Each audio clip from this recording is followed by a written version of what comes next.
잘생겨야 돼요. 이뻐야 돼요. 특히 운용의 주체 여성은 이쁘면 무조건 먹고 다 들어가. 왜?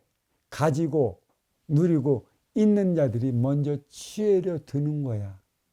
이쁜 만큼의 그 안에 뭐가 다 들어, 지혜까지도, 그 아름다움까지도 모두 머금었는 줄 알고 그래서 취하려 드는 것이에요. 하지만 그래서 운용의 주체인 것이고 운용의 주체로서의 그 삶을 다하러 살아간다면 운용의 주체가 해야 할 일이 무엇인가부터 알아야 되는 것이죠. 그리고 활동의 주체는 얼굴이 잘생겨요. 그러면 누가 많이 와요? 인연들이 많이 와요. 팔자 세다는 소리는 운용의 주체 여성에게 부여지는 소리지 남자에게는 팔자 세다는 소리가 안 붙여져요. 남자는 여자 얼굴 뜯어먹고 사느냐 왜 얼굴 보느냐 그러죠. 오행이 그만큼 가지런하고 이쁘면 어느 쪽으로도 치우치지 않은 삶을 살아가는 것이고 에너지 차원의 마음을 올바로 쓸 수 있다 그렇게 믿고 있기 때문에 오행 반듯한 여인을 구원해 드는 것이죠. 근데 문제는 뭐예요? 그런 오행을 가진 여인이면 여인일수록 많은 활동의 주체가 찾아간다라는 얘기죠. 그래서 팔자가 세다라는 얘기예요. 왜? 미인은 방명하는 이유가 어디에 있어요? 바로 여기에 있어요. 많은 남자들이 찾아갈 것인데 찾아가는 남자들을 위한 에너지 쉽게 얘기한다면 불교적인 용어로 관음이 되지 않으면 기독교 차원으로서 얘기한다면 성모가 되지 않으면 나는 그 삶을 다하지 못할 것이라. 관음이 되고자 성모가 되고자 너한테 그러한 오행을 준 것이다. 그 삶의 차원을 알겠느냐. 하지만 남자는 잘생겨요. 외모가 하고 육체도 좋아요. 관상도 보고 골상도 보고 손금도 보고 그러한 이들에게 누가 많이 따라요? 사람들이 많이 따라요. 여기는 남자 여자 관계없이 많이 따라와요. 근데 이 남자는 무엇을 많이 먹어야 돼요? 운용의 주체의 기운을 많이 먹어야 돼요. 그 지혜를 많이 먹어야 한다는 것이죠. 그래서 남자에게는 팔자 세다는 소리가 들리지 않는 이유가 여기에 있는 것이고 여자의 지혜까지도 머금었을 때 아쉬워 찾아오는 인연의 아쉬움을 채워주면서 조화와 균형을 맞춰 살아갈 수 있는 활동의 주체로서의 그 행위를 다하게 된다는 것입니다. 관상, 풍수, 겉으로 드러내는 이 내면 위에는 정신장이라는 것이죠. 산에는 산을 관장하는 산신이 있어요. 그걸 대신이라고 하는 것이죠. 큰 산에는 큰 신이 있고 작은 산에는 작은 신이 있는 것이고 그리고 이 산도 령산이 있고 명산이 있어요. 명산은 아름다운 산이에요.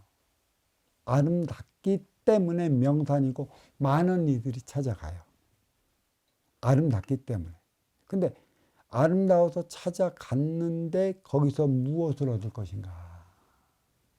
아름답지는 않지만 장엄하고 위험 있고 위풍스럽게 자리한 산들이 있어요. 그 산을 뭐라 그래요? 령산, 신령한 산이죠. 거기에서는 분명한 기운을 내려줍니다. 령산과 명산의 차이. 그러니까 아름다운 만큼의 령산, 신령한 기운까지도 머금고 있다면 그대의 삶은 뭐예요? 관음이 되고 성모가 될 수 있는 것입니다. 그 관음과 성모는 활동의 주체를 위한 삶을 살아가야 하는 것이지 너를 위한 삶을 살아가야 하는 것이지 내 욕심으로 인해 나를 위한 삶을 살아가서는 안 되는 것이라. 그래. 이 삼라만상은 활동의 주체를 위한 공간이라 활동의 주체를 위한 세상인 것입니다. 다 명내는 이들, 큰 인물들은 전부 활동의 주체 남성이 나오는 이유가 여기에 있어요.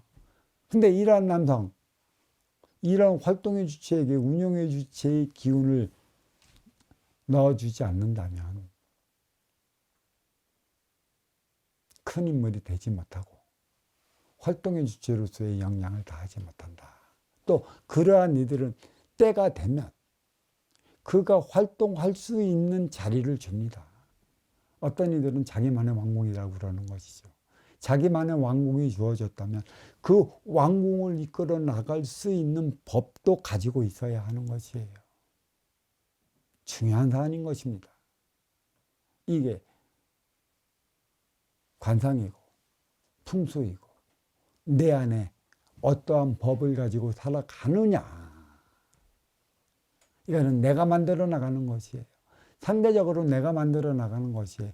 어떠한 매뉴얼로 살아가면 큰일 나요. 이 지당행위가 70몇 억이 된다는데 70몇 개의 매뉴얼을 만들어 놓겠어요? 상대적인 것이죠. 내 앞에 온 인연, 나에게 나름이라는 어떻게 먼저 줄 때 어떻게 후회받을 수 있는 것이고 너는 무엇이 필요해 나한테 찾아온 것이고 어떻게 해줄 때만이 네가 너의 삶을 살아갈 수 있는 것인가. 그래, 건물의 리모델링을 하는 이유도 여기에 있는 것이에요. 결국은 뭐예요? 인연을 불러들이기 위해 이목을 집중시키기 위한 것에 있어요. 이목을 집중시켰다면 리모델링 한 그 건물 안에서 살아가는 이들의 삶의 차원이 어떻게 해야 할까? 어떠해야 할까? 이것을 바로 알아야 할 것입니다. 두서도 없이 한 법문 여기에 마치도록 하겠습니다. 자, 감사합니다.